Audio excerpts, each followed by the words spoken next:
Hi, this is Joe again with another review. And for the sake of this video, maybe the next show I'm going to be doing,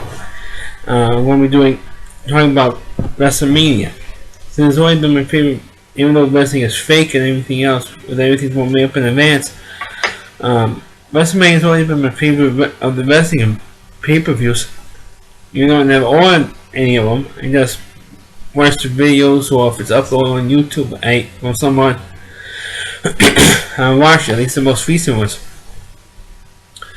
But the old ones I used to went to video, the old VHS, and I used to watch them. So I'm going to do a few of them. Most likely I'm not going to do every single one. Because there are several reviewers who have done wrestling shows on YouTube and done every single WrestleMania, talking about every single match to death. So I'm not going to do those, or do it that way, because by the time I hit like 10, 15, 20, WrestleMania 20, it's going to get so tedious. I mean, I'm not going to do over 30 videos or individual videos for WrestleMania. It's going to get tedious. It's going to get ridiculous. So I'm going to be talking about WrestleMania 1 for this video, which took place on March 31st, 1985. In Madison Square Garden in New York City, and it was most of the matches of WrestleMania 1 are like a lot of the other critics have said, pretty forgettable, because most, especially people who are not my age, I'm 43 now, those people who are not my age or older, who don't remember, who weren't even born yet when the first few WrestleManias happened, we'll go like, who are these effing guys? That's the attitude of WrestleMania 1. At least because most of the wrestling matches are mostly like for show. It did run almost like a regular wrestling show that you would have in Madison Square Garden at that time. The crowd was really up for it. And of course you do have the constant mistake throughout the whole event. We have announcer Lord Alfred Hayes, who has since passed away. He was one of the commentators and used to be one of the guys who used to do a lot of the interviews with the wrestlers. He would introduce the next match, and you would see the wrestlers walking behind him, to the ring, and you see him trying to avoid walking in front of him, or trying to walk behind him. And some of them would say, like Nikolai Volkov would say, Russian number one, his Russian number one stick. But the event itself, it was a big gamble, because there was an event before with WCW called Starrcade 2 years earlier. So McMahon took that premise and had all the wrestlers in one big bill, every single match, even those. The majority of them were actually not for the title, not for any particular title. We only had 3 championships in the WWF at that time. The IC title, the tag belts, and you had the heavyweight championship, and that's it. And the heavyweight championship was not up for grabs in WrestleMania 1, believe it or not. It was one of the few WrestleManias that didn't happen. I think to my knowledge, I think that's the only time it's happened was the first one. But I'm going to talk about a couple of the matches. The first match, the very first WrestleMania match, was Tito Santana, or what Jesse Ventura used to call Chico Santana, versus the Executioner, who was Buddy Rogers. And of course, Tito Santana actually won the match, and the sad part is, Tito Santana was a very popular wrestler when he was in the WWF. I mean, he was the Intercontinental Champion for between WrestleMania 1 and WrestleMania 2, before he got beat by Randy Savage in the Boston Garden. He was, the first Intercontinental Champion I ever seen. The first guy who was actually the IC champ, because I started watching wrestling after WrestleMania 1 during the summer. I think in the summer or the fall of '85. I started watching wrestling, so I missed pretty much all the hoopla from the first WrestleMania. And then of course Tito Santana wrestled in the first eight WrestleManias, and he only had like one other single match after that, which was in WrestleMania 8, when he was in the El Matador character. And unfortunately, he never won another WrestleMania match since. Everybody always talks about the Undertaker streak. After WrestleMania 8, he always talks about all the announcers were hyped. Oh, he won WrestleMania. That the Undertaker wrestled 3 times in WrestleMania. He never lost, even when he was 3 times. When he only had like 3 WrestleMania matches under his belt. They were hyping his streak even then. The announcers were. But with Tito Santana, I'm surprised when he got to the WrestleMania 6, 7, and 8, or even by WrestleMania 5. I'm surprised. Hey, or Jesse Ventura would say, "Hey guys, we know that Tito Santana's going to lose. He's in a WrestleMania match. He always loses." I'm surprised they didn't. Or Jesse Ventura didn't make fun of that fact. Anyway, the other matches that were a highlight, at least for me, that were a highlight here. Let's give over a bunch of matches. One match was David Sammartino versus Beefcake, which is the only time you see David Sammartino win a WrestleMania, who was the son of Bruno Sammartino, the living legend. And that was like a disqualification or a double disqualification deal. You also had the tag team, and I think the first title match, I might be wrong, but I think the first title match in the order of the event was the Intercontinental title between Greg Valentine, who was the IC champ then, versus the Junkyard Dog. And I thought it was a pretty damn good match. Even though the JYD lost, he didn't have a title change. But it was a pretty good match. He also had Jimmy Horton involved in the match, who was managing Greg Valentine then. And then later on, Jimmy Horton would manage him again later on, a few years down the line. Then you had the other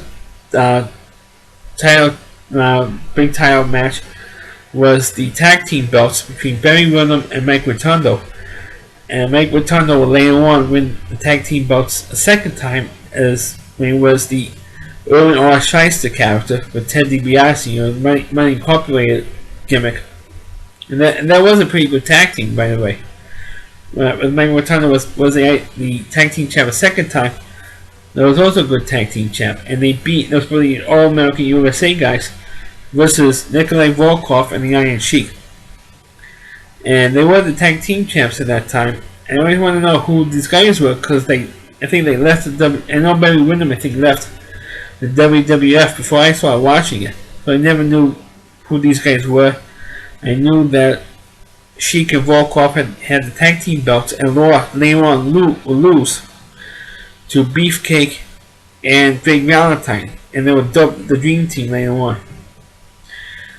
So it was fun to see Sheik and Volkov win the tag belts, even though they won in typical heel way by not hitting the referee or hitting another wrestler, and ended up getting the belt.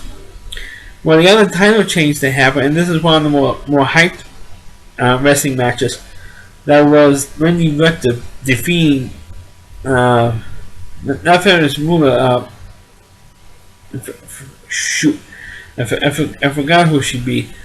When Ferris Moolah was in the other corner, and you had Cyndi Lauper, the singer Cyndi Lauper, in Randy Richter's corner, and that was with the rock and wrestling thing. And of course, Cyndi Lauper was a distraction, and so was Ferris Moolah. So Randy Richter winning out.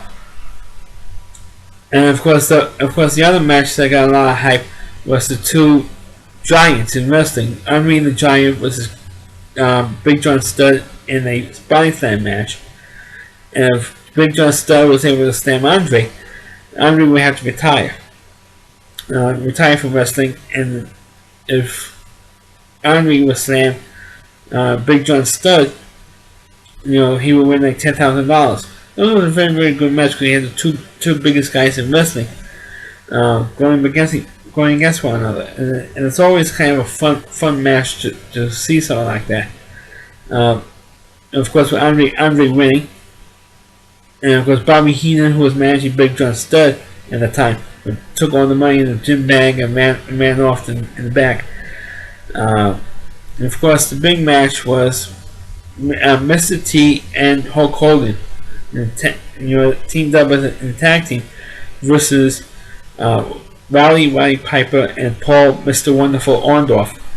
And this match was like crazy. I mean, this match was like all over the place. I mean, it was in the crowd, around the ringside with all the reporters. I mean, it was jam. And I remember saying, especially this one and also WrestleMania 2, when you had so many people crammed in the Madison Square Garden, and also along with the media, all around the ring. So you didn't have all that much stuff outside of the ring because it got crazy because you couldn't really do all that much fighting outside of the ring or on the padded floor because there's so much press there. And it didn't get a lot of press for this event because you had, and to the celebrities, you had Liberace, who was the timekeeper for the main event, the Hogan and Mr. T versus Orndorff and Piper match, and he was dancing with the Rockettes. You had the Rockettes, the Radio City Rockettes showing up.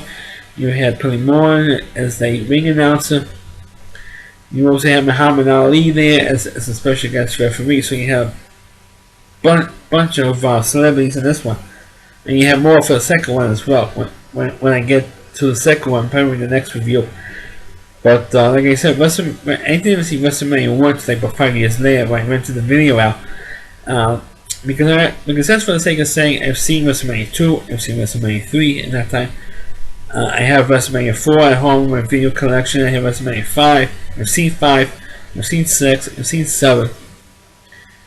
So I figured, what the hell? And WrestleMania 7 was the thing coming down the pike then. I just wanted to see WrestleMania 1 so I could see that's the only one I haven't seen at that time. So I ran this thing out and figured how hokey the whole thing was. What I mean by hokey, when you took up the matches, it was more of the in-ring stuff. They didn't have interviews before each of the matches. And in some cases, like the Andre Big John Studd match, and of course the main event, plus the Randy Victor match, you didn't have interviews right afterwards. And also with the tag team title match, you also had interviews because they had a couple of title changes. So you had the new title winners or title holders after those matches. But for WrestleMania 1, if you really wanted to see what WrestleMania was, or the original event before it became this huge thing, instead of being one of the first few WrestleManias, the majority of the WrestleManias at that time were in the arenas. Even when it gets to be like 12, 13, and 14, even at that time, even though it gets to between WrestleMania 10, I think WrestleMania 13, I think it was, or 14, it was mostly in arenas. The only ones that weren't in big arenas or indoor arenas was WrestleMania 3, WrestleMania 8 were in football stadiums, really. WrestleMania 9 was outdoors in Las Vegas. And then of course you have WrestleMania 15 was I believe was in the Astrodome before it was officially closed and pretty much abandoned. And then that's why every year since you have in a big arena or football or an outdoor stadium. I think this year for WrestleMania 3-1 it's in the new 49ers Stadium, and I think next year it's going to be in the Dallas Cowboys Stadium. I do hope that they retake the indoor attendance record for it. But for WrestleMania 1, it is the event that started all the so-called Super Bowl wrestling, and it is the most hyped event. But for me, WrestleMania is not the same as it was during the early years. Pretty much because of the fact of how hokey it was then. What I mean by hokey, I mean you didn't have the pay-per-views the way the pay-per-views are now. It's a lot easier technology now, especially with the digital transmissions of cable and pay-per-views. It's not easy to see it.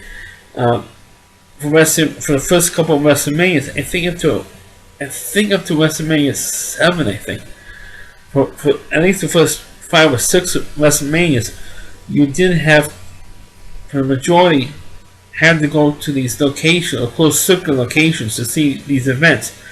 And then, of course, by the time you did get to WrestleMania 6, you had more pay-per-views.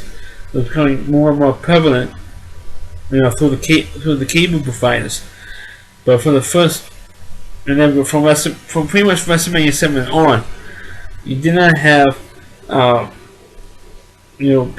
closed circuit locations anymore.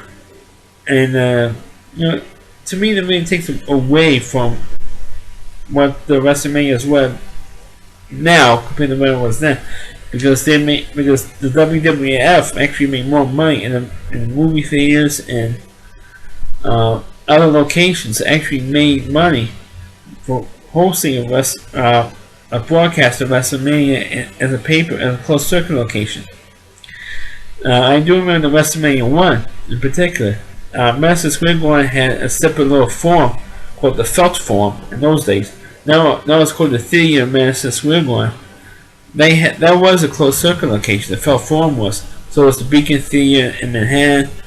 But a whole slew of other locations throughout the New York City area and plus all across the country. You had to watch the regular shows every week, plus what was then called Tuesday Night Titans on the USA Network, to see where in your area where you could see the early WrestleManias. But WrestleMania 1 was, in fact, the show that started it all, and the one that most enjoyable to watch, to see how hokey it was, and some of the wrestling gimmicks and wrestling storylines that they had in those days. And this is a 30-year-old event, so unfortunately most of the wrestlers who were in that event, even something as more recent like WrestleMania 10, really, with Randy Savage dying a couple years ago, you don't have those events today. So that's my review of WrestleMania 1. I know I'm cutting it short, but that's my review of WrestleMania 1. Please click on the video, please rate it, please subscribe to my channel, and you can also check out this video on rallyc.com along with my older videos. So check out Rally's, that's ROWDY, rallyc.com. You can check out some of my older videos, plus you can check out the TV trash videos as well. Thanks for watching, and catch you next time.